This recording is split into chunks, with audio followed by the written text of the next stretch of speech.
Sin embargo, esa cuarentena criminal, se terminó llevando 110.000 personas por encima de lo que hubiera sido lo normal. Es decir, murieron 140.000 personas, pero 110.000 fueron responsabilidad de un gobierno criminal. Un gobierno que, cuando se le señalaba lo que estaba ocurriendo, mandaba a sus esbirros mediáticos, a esos periodistas pauteros, corruptos, ensobrados, a perseguir a todos aquellos que criticábamos la cuarentena. Se jactaban de ser un gobierno de científico y desde ese púlpito acusaban a todo el mundo, profesionales de la salud cómplices. Algún día alguien va a estudiar o analizar en Argentina por qué, si en todo el mundo la solución para atacar a una epidemia era testear, ¿por qué en Argentina se testeaba tan poco? Sin lugar a dudas, pero yo soy poder ejecutivo, no poder judicial, muchachos.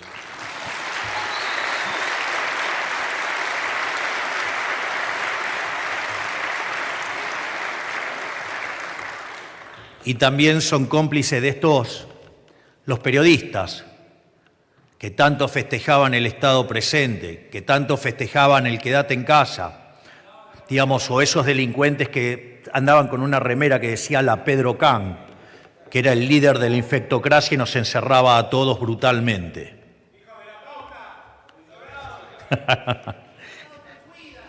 Sí, así nos dejó. Por lo tanto, ese partido del Estado tuvo el año pasado en Argentina a su candidato más deseado, sin lugar a dudas.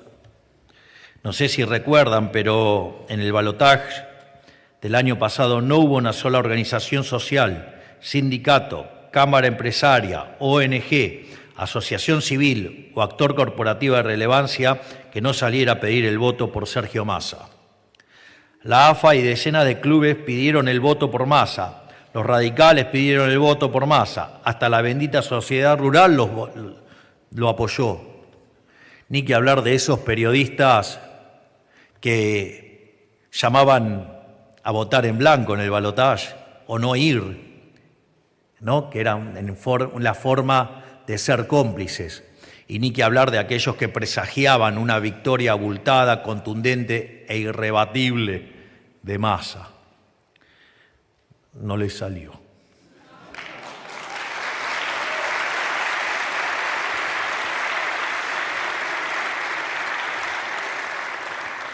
Porque, en definitiva, Massa era eso, era el candidato del Partido del Estado, el candidato de todos y cada uno de los que tienen algo que perder si este sistema podrido que le arruina la vida a los argentinos cambia. Y por eso se resisten tanto al cambio. Por eso tanta crítica, por eso tanto ensañamiento, porque la casta tiene miedo y tiene miedo por la caja.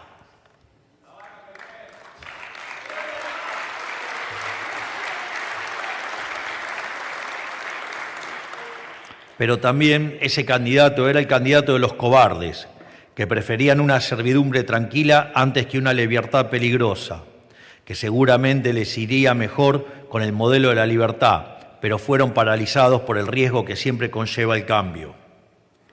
Bueno, sí, claro.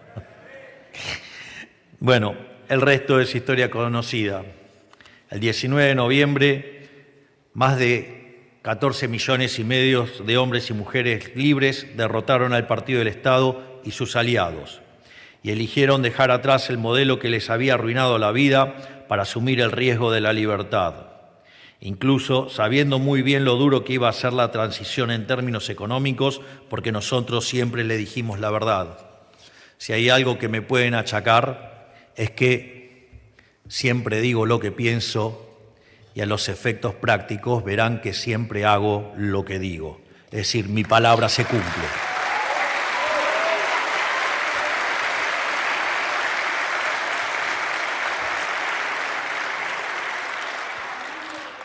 Y lo importante es que tengamos claro que fue tan solo la primera victoria en una guerra que es mucho más larga, porque tuvimos que desactivar la hiperinflación plantada que iba en dirección al 17.000% anual.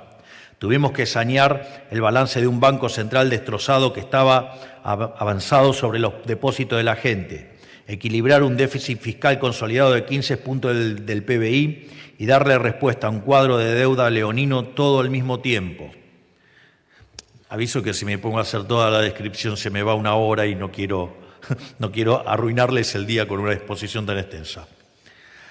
Porque a través del DNU 70, la ley base e infinitas medidas cotidianas, estamos llevando a cabo las reformas estructurales en materia fiscal, tributaria, laboral, burocrática y desde regulación económica más grande de la historia, sin las cuales no podría haber recuperación económica posible. En este sentido, quiero decirles que la reforma estructural más grande que se hizo en la Argentina fue la que se hizo durante el gobierno de Carlos Saúl Menem a inicio de los 90.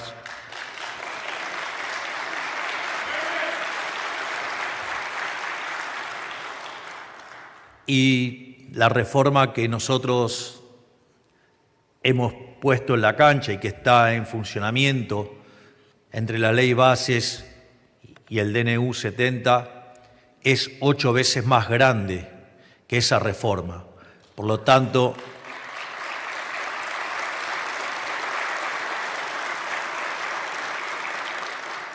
no solo que estamos haciendo la reforma estructural más grande de la historia argentina en menos de 9 meses, sino que además lo hemos hecho con el 15% de la Cámara de Diputados y con 10% de la Cámara de Senadores.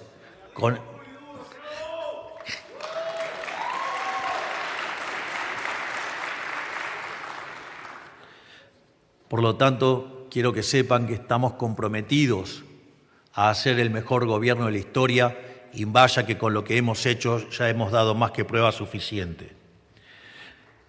Porque tenemos que gobernar un país en las peores condiciones económicas jamás heredadas, con indicadores propios de un país en guerra. Y porque tenemos que hacerlo siendo la presidencia con menor apoyo político de la historia, o sea, el gobierno con menos diputados, menos senadores, menos gobernadores y menos intendentes de la historia democrática, pero sin duda con el que más convicción ha mostrado a lo largo de toda la historia argentina.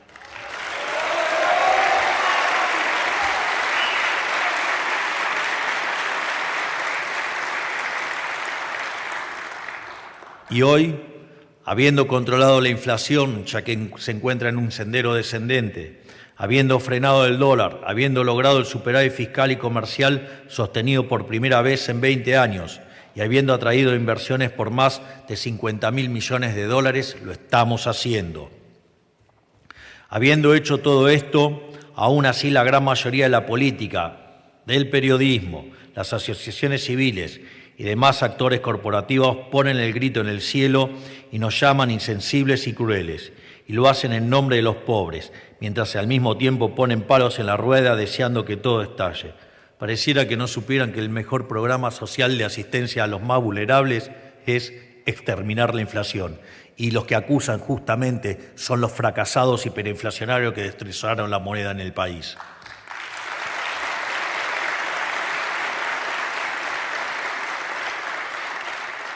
Por eso, acá quiero ser muy claro con algo. El Partido del Estado conoce bien la gravedad del cuadro heredado. Incluso los analfabetos económicos comprenden que los recursos son finitos. Ellos saben perfectamente bien que si se aplicaran los aumentos del gasto que ellos reclaman, romperían la estabilidad económica por la que todos los argentinos nos hemos esforzado tanto, porque esto que hemos logrado es un esfuerzo de todos los argentinos y por ende debemos cuidarlo con uñas y dientes contra los degenerados fiscales que intentan romper y destrozar a la sociedad.